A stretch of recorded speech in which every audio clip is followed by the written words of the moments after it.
तीन शहर, तीन इमारतें, तीन अदालतें और एक विवाद। आस्था की विरासत पर वर्तमान के अधिकार की लड़ाई चल रही है। काशी में अब ज्ञानवापी परिसर का संपूर्ण सर्वे कराने का आदेश हुआ है। मथुरा में श्री कृष्ण जन्मभूमि परिसर की जमीन वाले मुद्दे की सुनवाई पूरी करने के लिए 4 महीने की मियाद मिली है और ताजमहल के 22 कमरों के राज जानने की हसरत रखने वाले याचिकाकर्ता को हाईकोर्ट से फटकार मिली है। तीनों पक्षों की दलीलें, उपलब्ध दस्तावेजों, तथ्यों और बयानों पर 3 दिन की सुनवाई के बाद वाराणसी की अदालत ने आदेश दिया कि कोर्ट कमिश्नर नहीं बदले जाएंगे। देखिए, आदेश ये हुआ है प्लेंटिफ साइड की मेरी एक आर्गुमेंट को न्यायालय ने माना है, सही ठहराया है और उसी के अनुपालन की आदेश आज जारी कर दिए हैं। ताला खोलकर अन्यथा ताला तोड़कर वीडियोग्राफी की जाएगी, तहखाने में जाया जाएगा और ये आदेश स्पष्ट हो चुके हैं। कुछ कहने के लिए बाकी नहीं रहेगा। 8 बजे से 11 बजे तक होगी। 2 अन्य कमिश्नर बनाए गए हैं जो इसको सुनिश्चित करेंगे, पूरा कराएंगे और 17 तारीख को रिपोर्ट न्यायालय के समक्ष प्रस्तुत होगी। मुस्लिम पक्ष की तरफ से कुछ दलीलें दी गई क्योंकि वो बहुत आपसे स्टार्टिंग से बहुत ही डिससेटिस्फाइड थे। सर, ये उनकी अपनी धारणा होगी। मेरे हिसाब से तो मैं पहले शुरू से भी निष्पक्ष भाव से और सद्भावपूर्वक काम किया हूँ, आगे भी करता रहूंगा। अदालत ने 17 मई से पहले ज्ञानवापी परिसर का संपूर्ण सर्वे करके रिपोर्ट पेश करने को कहा है। जिला प्रशासन को आदेश दिया है कि अगर कोई ताला लगाया जाए, अवरोध पैदा करे, तो प्रशासन उससे सख्ती से निपटे।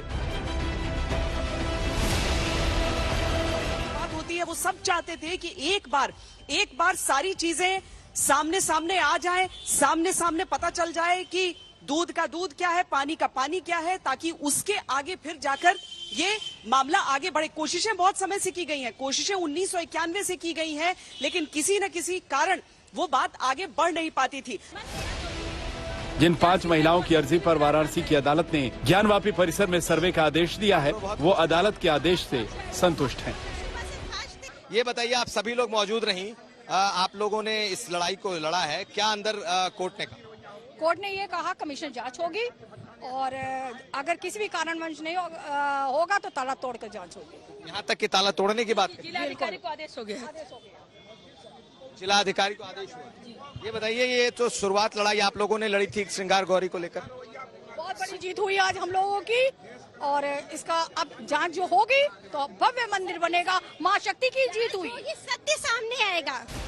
वाराणसी की अदालत में कोर्ट कमिश्नर ने बताया था कि सर्वे के दौरान किस तरह डर का माहौल पैदा करने की कोशिश की गई थी। अदालत ने कोर्ट कमिश्नर की निष्पक्षता पर भरोसा किया और प्रतिवादी की दलीलों को खारिज करते हुए आदेश सुना दिया।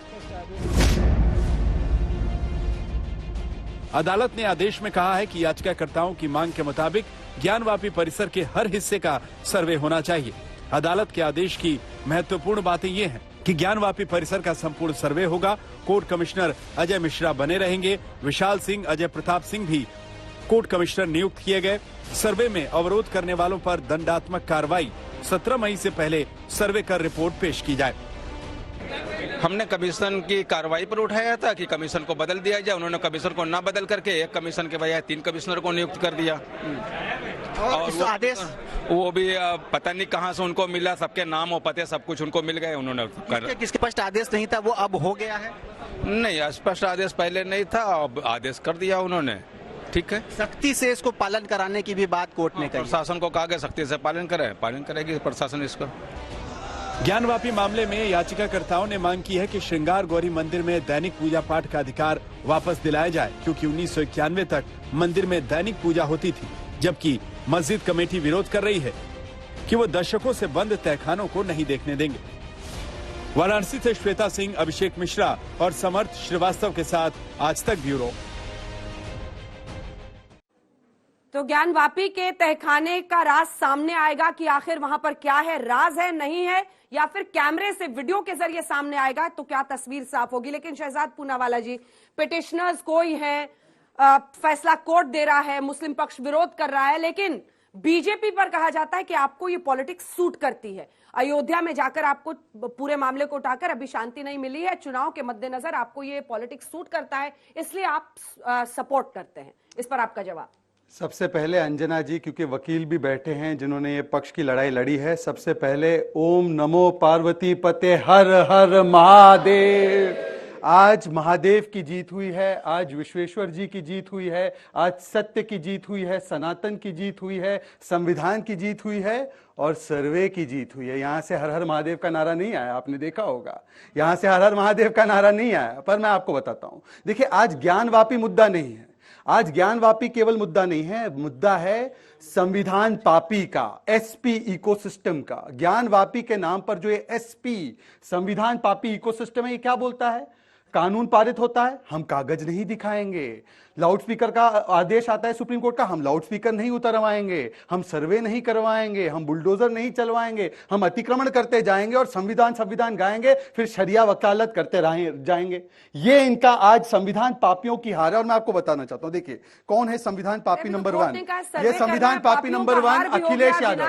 एक सेकेंड, संविधान पापी नंबर 1 अखिलेश यादव, जिन्होंने कहा कि खाई पैदा होगी अगर ये आदेश का इंप्लीमेंटेशन होता है। मुझे बताइए कि कोर्ट के आदेश का इंप्लीमेंटेशन, संविधान का आदेश का इंप्लीमेंटेशन क्या खाई पैदा करता है? ये देखिए, ये आपके सामने, आप पढ़ लीजिए, आप खुद ही पढ़ लीजिए, आप खुद ही पढ़ लीजिए, पढ़ने लिखने तो आता है समाजवादियों को, पढ़ लीजिए। ये असदुद्दीन ओवैसी संविधान पापी, देखिए अगर ये डिबेट में शाब्दिक पथराव करेंगे तो मुझे भी डिबेट में बुलडोजर चलाना आता है, मुझे भी डिबेट में बुलडोजर चलाना आता है। ये बाबा का बुलडोजर मत निकलवाओ यहाँ पर। एक करके बात मैं आपसे जवाब लूंगी इसके बाद। ये सब इन्हीं को जवाब देना है, हम कहाँ बोल रहे हैं? सत्य की तो जीत हुई है, आज सत्य को ही बोलना है। अब देख लीजिए, ये दूसरा संविधान पापी ओवैसी क्या बोलता है? खून की नदियां बहेगी। तीसरा पापी कौन? यासीन बोलता है मेरी गर्दन पर तलवार रख दिया आपने, गर्दन पर तलवार रख दी। सुप्रीम कोर्ट का फैसला, हाई कोर्ट का फैसला, लोअर कोर्ट का फैसला, गर्दन पर तलवार, ये हमेशा ये कहते हैं। हिजाब का फैसला आया, ये संविधान पापी खड़े हो गए। लाउडस्पीकर का फैसला आया, ये संविधान पापी खड़े हो गए। ये यूनिफॉर्म सिविल कोड का फैसला है, संविधान पापी खड़े हो गए। 3 तलाक का फैसला है, संविधान पापी खड़े हो गए। तो आज ये जीत बाबा विश्वेश्वर की है, ये जीत संविधान की है और हार इन संविधान पापियों की है। इनको पूछना चाहिए कि सनातन संस्कृति के बारे में जब भी बात होती है ये विरोध क्यों करते हैं।